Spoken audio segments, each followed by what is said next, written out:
आज हम बात करने वाले हैं गोड्डा सांसद निशिकांत दुबे पर लगे आरोपों को लेकर। उन पर जो आरोप लगे हैं वो उनके ही करीबियों ने लगाया है, जिनसे उनकी दोस्ती चलती थी। अचानक वो दोस्ती कैसे दुश्मनी में बदल गई, कैसे उन्होंने एफआईआर दर्ज करवा दिया सांसद के खिलाफ, यही सब बात पर आज हम चर्चा करेंगे। हमारे साथ आज मेहमान के तौर पे हैं विष्णुकांत झा जी, जो समाज सेवी हैं और इन्होंने एक आवेदन जो है सामाजिक नागरिक मंच के ज़रिए 22/2/2024 को स्टेट बैंक ऑफ इंडिया के रीजनल मैनेजर को एक आवेदन दिया था, या ज्ञापन कहिए, ज्ञापन दिया गया था, जिसमें बाबा बैद्यनाथ मेडिकल ट्रस्ट को जो पैसे एसबीआई के थ्रू प्राप्त हुए हैं उनको लेकर जांच की मांग की गई थी। बाबा बैद्यनाथ मेडिकल ट्रस्ट क्या है, इस पर हम बाद में बात करेंगे, और इसमें किन लोगों का पैसा लगा है और ये कंपनी क्या काम करती है, इसको भी हम बताएंगे।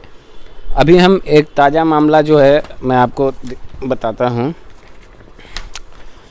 ये जसीडीह थाना में जो है शनिवार को भाजपा प्रत्याशी सह निवर्तमान सांसद निशिकांत दुबे और उनकी पत्नी अनामिका गौतम सहित अन्य के खिलाफ एफआईआर दर्ज किया गया है।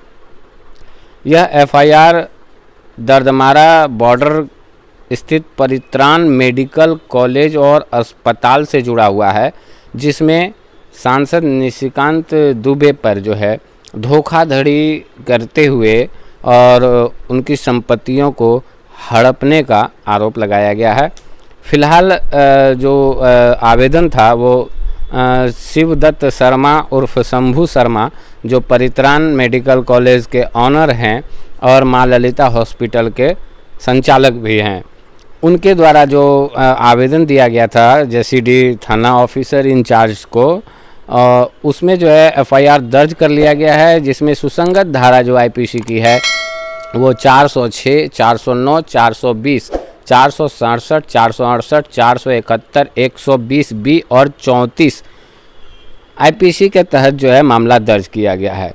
जिसमें आप देख सकते हैं कि 420 ये साफ दिख रहा है कि धोखाधड़ी का मामला है, और 120 बी भी जो है उससे ही रिलेटेड है। और इसमें जो है हमारे साथ जो मेहमान जुड़े हुए हैं विष्णुकांत झा जी, हम उनसे इसी मामले पर बात करेंगे, चूँकि वो ये मामला जो जसीडीह में जो दर्ज हुआ है ये शनिवार को हुई है, जिसमें कि वही बाबा बैद्यनाथ मेडिकल ट्रस्ट के लोगों को आरोपित किया गया है, जिनमें निशिकांत दुबे हैं, उनकी पत्नी अनुकांत दुबे हैं, और भी कई लोग हैं जिनकी बात हम आगे चर्चा करेंगे। विष्णुकांत झा जी से बात करने का मेरा मेन मोटिव यही है कि इन्होंने जो शुरुआत की थी 22/2/2024 को, जो इन्होंने बाबा बैद्यनाथ मेडिकल ट्रस्ट पर जो आरोप लगाए थे और उनकी जांच की जो मांग की थी, इसके बाद से ही जो है इस तरह की परतें खुलने लगी है, और लोग जो है अब खुलकर जो है सांसद निशिकांत दुबे के विरुद्ध जो है सामने आ रहे हैं। थाने में एफआईआर दर्ज हो रही है। अब आगे क्या होगा ये तो हम नहीं कह सकते हैं, लेकिन हमारे साथ जो विष्णुकांत झा जी हैं हम उनसे बात करते हैं। अच्छा, ये बताइए, आप एसबीआई के रीजनल मैनेजर से मिले इस मामले को लेकर, बाबा बैद्यनाथ, ये देखिए, ये आप ही की कॉपी है जी, जो आपने आरबीआई के एसबीआई के रीजनल मैनेजर को सौंपी थी। तो इसमें जो 88 करोड़ लोन का जो बात कही गई थी, क्या है पूरा मामला बताइए।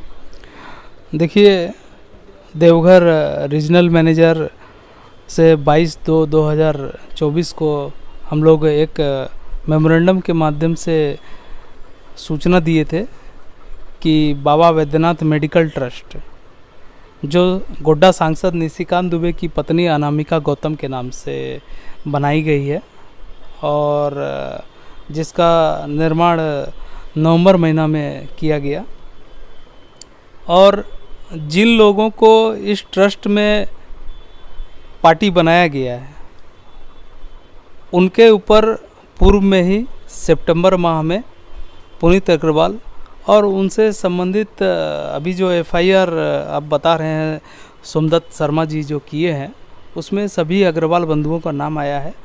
जो लोग सितंबर में केंद्रीय जीएसटी की जो टीम है उन्होंने रेड किया और 9वां महीना में इन लोगों ने दिल्ली में डिप्टी रजिस्ट्रार के यहाँ एक ट्रस्ट बनाई बाबा बैद्यनाथ मेडिकल ट्रस्ट 21 नवंबर 2023 को, और उसका जो मुख्य भूमिका में वो गोड्डा सांसद निशिकांत दुबे की पत्नी अनामिका गौतम जी है। और उसमें और भी कई नाम हैं, बिमल कुमार अग्रवाल जो मुख्य भूमिका में है, जिनका जो अवैध कारोबार है रांची में और भी विभिन्न जगह, जिनका पैसा ये ट्रस्ट में लगा है। और ये जो जीएसटी का रेड हुआ उसको मैनेज करने के लिए गोड्डा सांसद निशिकांत दुबे ने ये बाबा बैद्यनाथ मेडिकल ट्रस्ट का निर्माण किया। आप समझ सकते हैं 23 नवंबर 2023 को ये ट्रस्ट का निर्माण किया गया, और आप इसमें और आगे समझ सकते हैं कि 88 करोड़ लोन वो 1 महीने में उनको सैंक्शन हो गया। इस ट्रस्ट को 1 महीने में लगभग 20 करोड़ इस ट्रस्ट को कहाँ से आए, इसका गोड्डा सांसद को जवाब देना चाहिए। जो जानकारी मुझे है उसके अनुसार इफ़को कंपनी के द्वारा भी इस ट्रस्ट में पैसा दिया गया। अच्छा, इफ़को की तो यहाँ पे फैक्ट्री भी चल रही है, वो भी शायद निशिकांत दुबे के द्वारा ही लाया गया था। जी, ऐसा बताया जा रहा है कि इफ़को भी जो है निशिकांत दुबे जी अपना सेटिंग के तहत यहाँ लाए, और कई ट्रस्टों के माध्यम से हमें तो और भी आज आपके साथ बैठे हुए हैं और भी कई खुलासे करने हैं आगे। चूँकि जो जानकारी मिली है उसके अनुसार हिमाचल में भी कई एकड़ में इन्होंने ज़मीन का खरीद बिक्री पत्नी के नाम से किया हुआ है। और अभी वर्तमान में जो आप बाबा बैद्यनाथ मेडिकल ट्रस्ट की बात बता रहे हैं, इसमें 88 करोड़ लोन सैंक्शन कर दिया गया बिना, जबकि जिस ज़मीन पर ये पैसा सैंक्शन किया गया वो ज़मीन सेलेबल है ही नहीं, नॉन सेलेबल है। और आखिर बिना कागज़ जांच कराए 1 महीने में कौन टेक्निकल सैंक्शन दिया। और जबकि सभी लोग देवघर वासी भी जानते हैं कि बैद्यनाथपुर में प्रधानमंत्री आवास योजना के तहत जो आवासीय परिसर बन रहा है वहाँ लगभग 600 से ऊपर जो लाभुक हैं उनको 2 साल से इसी एसबीआई में लोन पेंडिंग है। आखिर हमें जानना है कि आखिर उनका जो 2 लाख का लोन है उनको सैंक्शन करने में इनको क्या दिक्कतें आई, और इनको 88 करोड़, चूँकि इनका पैरवी प्रधानमंत्री कार्यालय तक है, इसके वजह से इनका सैंक्शन हो गया। क्या कारण है ये गोड्डा लोकसभा के सांसद निशिकांत जी बता सकते हैं बेहतर। अच्छा विष्णुकांत जी, एक बात और बताइए कि बाबा बैद्यनाथ मेडिकल ट्रस्ट जो है, जो जिसके ऑनर ये लोग हैं सांसद, उनकी पत्नी और उनके बेटे भी हैं, कई और लोग हैं, तो इनका देवघर में ये इस ट्रस्ट का क्या रोल है? देखिए, देवघर में हमको यही जानना है कि इस ट्रस्ट का, जबकि उन्होंने बड़ा हल्ला करते हुए कहा था हमने देवघर में एम्स लाया, क्या एम्स जो है यहाँ के लोगों की सुविधा को नहीं पूरा कर पा रही थी, जो इनको बाबा बैद्यनाथ मेडिकल ट्रस्ट का निर्माण करना पड़ा। दूसरा, हमने जो क्वेश्चन उठाया, ये बाबा बैद्यनाथ मेडिकल ट्रस्ट में अपने दोनों बेटों को इन्होंने मेंबर बनाया, तो हमने एसबीआई से भी मांग की है और आरबीआई से भी आरटीआई के माध्यम से पूछा है, क्या आईटीआर फाइल करना क्या ज़रूरी नहीं है ट्रस्ट निर्माण करने से पहले। और जहाँ पर लगभग 20 करोड़ से ऊपर और 100 करोड़ की 200 करोड़ की बात है, तो वहाँ आईटीआर ज़रूरी नहीं है। इनको क्यों आईटीआर की ज़रूरत नहीं है, ये जो है गोड्डा सांसद को बताना चाहिए कि ट्रस्ट में क्या किसी को भी जो इतना मन हो उतना बैंक लोन दे सकती है, इनको अधिकार है क्या, ये भी जानने की बात है। अच्छा, जसीडीह में जिस तरह से मामला दर्ज किया गया है, क्या लगता है कि आगे कार्रवाई हो पाएगी इस तरह के लोगों पे? देखिए, पहुंच वाले लोग हैं ये, और इनके पास ED, CBI, income tax, INA, central के कई महत्वपूर्ण एजेंसियां हैं। अब इनके पास क्या दिखते हैं और क्या इनका व्यवस्था है, ये तो पुलिस प्रशासन ने जो एफआईआर दर्ज किया है, उनकी जांच एजेंसियां जो काम करेंगी वो किस आधार पे करेगी। चूँकि जो आपराधिक मामले और जो पैसे से संबंधित क्राइम है, दोनों में अंतर होता है। इसीलिए जांच एजेंसियां कितना सक्षम हो पाएगी जांच करने में, जो पैसे का स्रोत है उसको किस प्रकार से जांच कर पाएगी, ये जो है जांच एजेंसियां ही बेहतर बता पाएंगे। और हम तो चाहते हैं, हम तो सरकार से मांग करेंगे, झारखंड सरकार से, केंद्र सरकार से, कि इस पर स्वतंत्र जांच हो और ईडी और सीबीआई और इनकम टैक्स जो स्वतंत्र एजेंसी अपने आप को बता रहे हैं, वो जो है निष्पक्ष जांच करने में सरकार को मदद करे। अच्छा, ये जो है इस तरह के मामले को लेकर विपक्ष मौन है, आपको लगता है कि सत्ता पक्ष इसकी जांच निष्पक्ष करा पाएगा? देखिए, विपक्ष मौन है, लेकिन हमें पूर्ण विश्वास है कि सरकार की एजेंसियां इस दिशा में बेहतर काम करेगी। और गोड्डा सांसद निशिकांत दुबे की पत्नी और जो लोग यहाँ काम करने वाले लोग हैं, उनके ऊपर बड़े स्तर पे कार्रवाई की ज़रूरत है। आप हमेशा से सांसद के खिलाफ मुखर रहे हैं, कई बार आपको जो है डिमोरलाइज करने की भी कोशिश की गई है। क्या लगता है कि जिस तरह से वो अपने दबाव, अपने सत्ता के रसूख का इस्तेमाल करते हैं, क्या इस केस में ऐसा नहीं देखने को मिलेगा? जी, सत्ता के रसूख का तो इस्तेमाल करेंगे, क्योंकि भारतीय जनता पार्टी के मुखर सांसद हैं और पार्टी का भी समर्थन प्राप्त है। और किन किन लोगों का यहाँ पैसा लगा हुआ है, जब जांच होगी तभी पता चल पाएगा कि किन लोगों के माध्यम से इन्होंने बाबा वैद्यनाथ मेडिकल ट्रस्ट का निर्माण किया है और पैसा किनका लगा हुआ है, तभी स्पष्ट हो पाएगा जब जांच व्यापक स्तर पे होगी। सितंबर में जीएसटी को लेकर रेड होती है, नवंबर में बाबा वैद्यनाथ मेडिकल ट्रस्ट को स्थापना की जाती है, जिसमें मुख्य भूमिका में भाजपा के गोड्डा सांसद निशिकांत दुबे हैं। भाजपा हमेशा से अपने को पाक साफ कहती है, लेकिन जिस तरह से एसबीआई के जरिए अभी हाल में एसबीआई की जो किरकिरी हुई है, देश ही नहीं विदेशों में भी इलेक्ट्रल बॉन्ड को लेकर के जो हजारों करोड़ रुपए के जो चंदे के जो सवाल उठ रहे हैं, जिस पर सुप्रीम कोर्ट ने कार्रवाई की है, अब इसी तरह से इसी मामले से जुड़ा हुआ एसबीआई का जो है एक नया मामला देवघर में देखने को मिल गया, जिसमें 88 करोड़ के लोन सैंक्शन कर दिए गए। आईटीआर की ज़रूरत नहीं पड़ी उनको।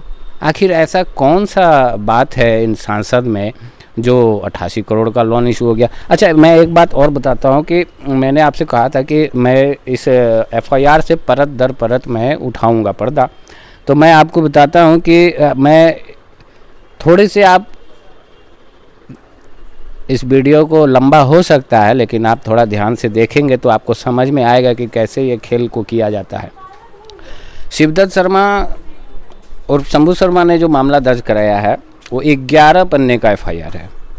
11 पन्ने के एफआईआर में पूरी डिटेलिंग दी गई है कि इसमें कितने लोग हैं, कितने लोगों की संलिप्तता है, कौन से लोगों ने कितने रुपए की जो है राशि इसमें कन्वर्ट किया है। मैं अभी सब कुछ आपको बता रहा हूँ। देखिए, एफआईआर दर्ज करवाने वाले शिवदत्त शर्मा ने बताया है कि वर्ष 2009 में पंजाब नेशनल बैंक की अगुवाई में बैंकों के एक संघ ने ज़मीन को गिरवी रखने और पीएमसीएच को गिरवी रखने के बदले मेरे संस्थान परित्राण मेडिकल कॉलेज जो दर्दमरा में है कॉलेज और अस्पताल के लिए 93 करोड़ रुपए की ऋण राशि मंजूर की गई थी।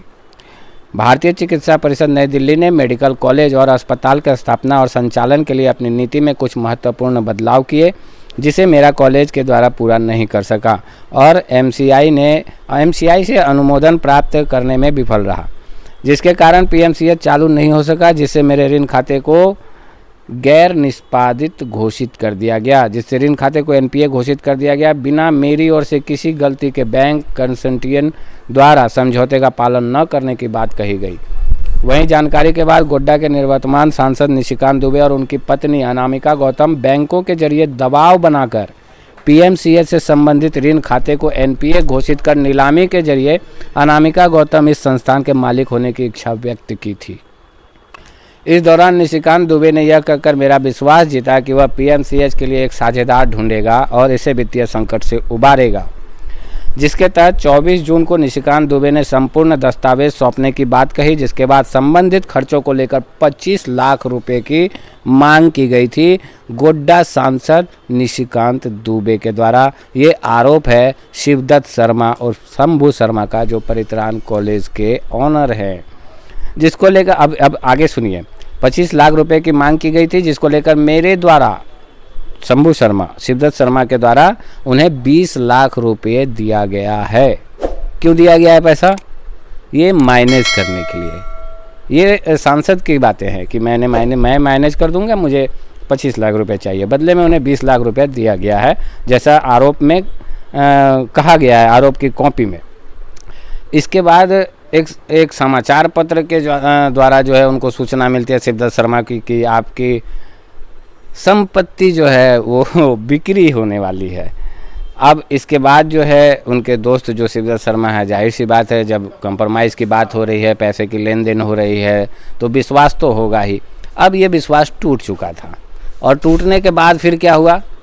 फिर ये कहानी है 22 नवंबर 2023 की और अभी है 31 मार्च 2024। इन 4 महीने के दौरान जो खिचड़ियाँ पक रही थी शिवदत्त शर्मा और निशिकांत दुबे के बीच में, जो कई तरह के बातें भी सुनने को मिली, कई तरह के फ़ोटो भी वायरल हुए थे इसको लेकर के। अब 22 नवंबर 2023 को बाबा बैद्यनाथ मेडिकल ट्रस्ट नाम से एक नया ट्रस्ट पंजीकृत किया गया है। 22 नवंबर 2023, जिसका मुख्य कार्यालय धवनदीप बिल्डिंग, जंतर मंतर रोड, नई दिल्ली में है, जिसकी मालकिन अनामिका गौतम है, जो भाजपा के सांसद निशिकांत दुबे की धर्मपत्नी है, जबकि उनके 2 बेटे भी इसमें ट्रस्टी हैं। बाबा बैद्यनाथ मेडिकल ट्रस्ट के द्वारा डीआरटी पीएनबी ने नीलामी अधिसूचित की है और बाबा बैद्यनाथ मेडिकल ट्रस्ट ने नियमों को ताक पर रखकर 20 दिसंबर को 60 करोड़ रुपये में नीलामी की अनुमति ले ली। किसकी? परित्राण मेडिकल कॉलेज की, जिसे सेटलमेंट के जरिए बचाने की कोशिश हो रही थी, जिसके एवज में 25 लाख रुपए मांगे गए थे। अब देखिए इसमें क्या होता है कि 60 करोड़ रुपए में नीलामी की अनुमति हुई। उसके बाद निशिकांत दुबे, अनामिका गौतम और संबंधित लोक सेवकों की मिली भगत और साजिश का नतीजा था, ये शिवदत्त शर्मा को बाद में पता चला। इसके बाद 26 सितंबर को केंद्रीय जीएसटी के अधिकारियों ने राजवीर कंस्ट्रक्शन प्राइवेट, अब देखिए मैंने आपको बताया था कि बाबा बैद्यनाथ मेडिकल ट्रस्ट बनने से पहले जो जीएसटी को लेकर जो छापेमारी चली थी, उसके बाद ये मेडिकल ट्रस्ट बनाया गया है। यानी कि जीएसटी से जो भारत सरकार को जो पैसे मिलने थे, उन पैसों को भी इसी ट्रस्ट में समायोजित कर दिया गया, ताकि इसकी भनक सरकार को न पड़े। साफ आप समझ सकते हैं इन बातों को। और आश्चर्य की बात है कि जो भाजपा अपने आप को भ्रष्टाचार के खिलाफ लड़ाई लड़ने वाली सबसे बड़ी पार्टी मानती है, उनके ही सांसद पर इस तरह के आरोप लग रहे हैं। अब भाजपा का क्या रुख होगा इस पर, ये तो बाद में पता चल पाएगा। फिलहाल मैं आपको बता रहा हूं कि 26 सितंबर को केंद्रीय जीएसटी के अधिकारियों ने राजवीर कंस्ट्रक्शन प्राइवेट लिमिटेड से संबंधित परिसरों में छापेमारी की थी, जिसमें बिमल कुमार अग्रवाल, पुनीत अग्रवाल और वीर कुमार अग्रवाल इस कंपनी के निदेशक हैं, जिसमें अनामिका गौतम, बिमल कुमार अग्रवाल, वैभव अग्रवाल, वीर कुमार अग्रवाल, कनिष्कांत दुबे, महीनकांत दुबे, जूली अग्रवाल, रितु अग्रवाल, देवता कुमार पांडे, जो बाबा बैद्यनाथ मेडिकल ट्रस्ट के ट्रस्टी व सचिव बन गए हैं, जिसे 29 नवंबर को बाबा बैद्यनाथ मेडिकल ट्रस्ट ने एसबीआई बैंक खाते में केवल 15,000 रुपये की ट्रस्ट की संपत्ति के साथ खोला गया था, जिसमें कुछ समय बाद बिमल कुमार अग्रवाल ने 1.5 करोड़ रुपये ट्रांसफ़र किए। DSR इम्पैक्स प्राइवेट लिमिटेड ने 26 लाख रुपए ट्रांसफ़र किए। DSR इम्पैक्स प्राइवेट लिमिटेड ने 26 लाख, ये दोनों समझिए कि एक ही है, विमल कुमार अग्रवाल का DSR Impex private limited 26 lakh और इधर 1.5 करोड़। फिर से आइए 24 लाख रुपए जो है सरीन हायर के द्वारा 36 लाख, MA वित्तीय सेवाएं 30 lakh, Vimal Kumar Agrawal 1.45 crore, RK Fintrade private limited 45 lakh, RK Fintrade private limited 40 lakh, RK Fintrade private limited 21 lakh. एक ही कंपनी ने बार बार उस पे पैसे के ट्रांसफ़र किए है, 21 लाख, 22 लाख, 30 लाख, और अनामिका गौतम ने 1.25 करोड़, निशिकांत दुबे चेक के जरिए 1 करोड़ एवं पुनीत अग्रवाल के द्वारा 2 लाख बाबा बैद्यनाथ मेडिकल ट्रस्ट में जमा की गई। इस तरह से अगर आप देखें तो ट्रस्ट बनने के बाद एक मतलब एकदम से जो है रुपये की बारिश होने लगी, और वो रुपये कहाँ से आ रहे थे इसकी देख रेख करने वाला कोई नहीं था, और इस ट्रस्ट में जो पैसे जमा हुए उस पैसे का भी हिसाब लेने वाला शायद कोई नहीं है। इस मामला का दर्ज होने के बाद से जो है राजनीतिक हलचल भी तेज हो गई है। जो इनके विरोधी खेमे के जो लोग हैं, बोरैया हाट से जो विधायक हैं प्रदीप यादव जी, उन्होंने फेसबुक पे लिखा है कि अगर विरोधी के पास इस तरह हो तो ED, CBI और IT जैसी कंपनियां रेड मारती है, अब इनका क्या होगा? ये बड़ा सवाल है जिसकी जवाब जो है लोग जानना चाहते हैं कि आखिर अब क्या होगा। मामला तो दर्ज हो गया है, काफ़ी गंभीर आरोप लगाए गए हैं। इसकी इन्वेस्टिगेशन, इस केस का इन्वेस्टिगेशन भी खुद जो है इंस्पेक्टर ही करेंगे। अब खबरी लाल तो आपको इतना सारे चीज़ से अवगत करा चुका है, और विष्णुकांत झा जी का मैं आभार व्यक्त करता हूं कि वो बार बार जो है भ्रष्टाचार के खिलाफ लड़ाई लड़ते हैं। हालांकि ये अलग बात है कि इनकी संगठन में थोड़ी बहुत कमजोरी है, लेकिन ये लड़ाई लड़ने से चूकते नहीं हैं। आपका बहुत बहुत धन्यवाद विष्णुकांत जी, आप हमारे साथ जुड़े और आपने इस तरह के खुलासे किए जिससे कि आगे भी कई तरह के खुलासे होने की संभावना है। मैं एक बार फिर से आपको जो है धन्यवाद देता हूं। अगर आपने अभी तक हमारे चैनल को सब्सक्राइब नहीं किया है तो तुरंत चैनल को सब्सक्राइब करें और बगल वाले बेल आइकॉन को दबाना न भूलें।